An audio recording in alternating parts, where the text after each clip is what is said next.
Vaychu v'nei Aharon Nadav v'Avihu ish machtato vayenu v'hein eish vayasimu aleha ketoret vayakrivu lifnei Adoshem eish zara asher lo tziva otam vatetzei eish milifnei Adoshem vatochal otam vayamutu lifnei Adoshem. Nadav and Avihu, the sons of Aharon, tried to serve God, but they ended up dying without much explanation from the Torah, besides for saying that it was an eish zara, an alien fire.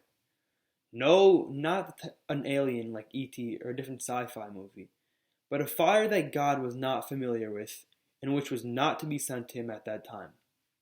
Their death fascinated Chazal, just as the sudden death or scandal of a prominent leader or celebrity would interest us today. However, the rabbis weren't interested in this for the gossip, but rather to seek lessons from their mistakes and to learn from their sins. When people do things that don't fit their character, or at least how they present themselves to the world, we are surprised. How could this man do this? He was so famous, had all this money and power, yet he did something so silly and obviously wrong. However, by including this story in the Torah, we are being told something extremely powerful. Nobody is perfect. Not you, not me, not even Aharon HaKohen or his sons.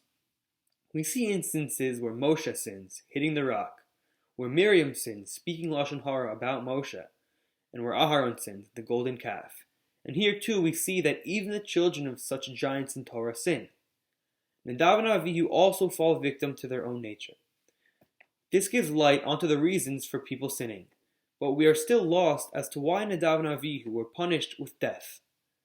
Rashi comments that their sin may have been that they were drunk in the Mishkan at the time of their actions, which he proves with the fact that immediately following this episode, the Torah warns the Kohanim not to drink during their priestly services. While we all know the dangers that are presented when consuming alcohol, we also should look at it from Nadav and Avihu's perspective. They used artificial feeling, a temporary feeling of happiness, to replace the joy and perfection of what was right in front of them. Even as they were communicating with God, they could not open their eyes and see God right in front of them. This highlights the difference between pleasure and happiness. The former is fleeting, while the latter is real and fundamental to human experience. Happiness isn't feeling good all the time no matter what. Sometimes things are hard. Sometimes we can't always be smiling and feeling good. But this doesn't mean that we aren't happy people. Tragedy is a part of all lives, and struggling is a part of the journey of life. Again in life, we will fall short of what is expected of us. We won't always be able to live up to the expectations. However, that's okay. We must remember that if we try hard, if we work at it, and never stop seeking improvement, we will live lives of true fulfillment and happiness. Have a good Shabbos, everybody.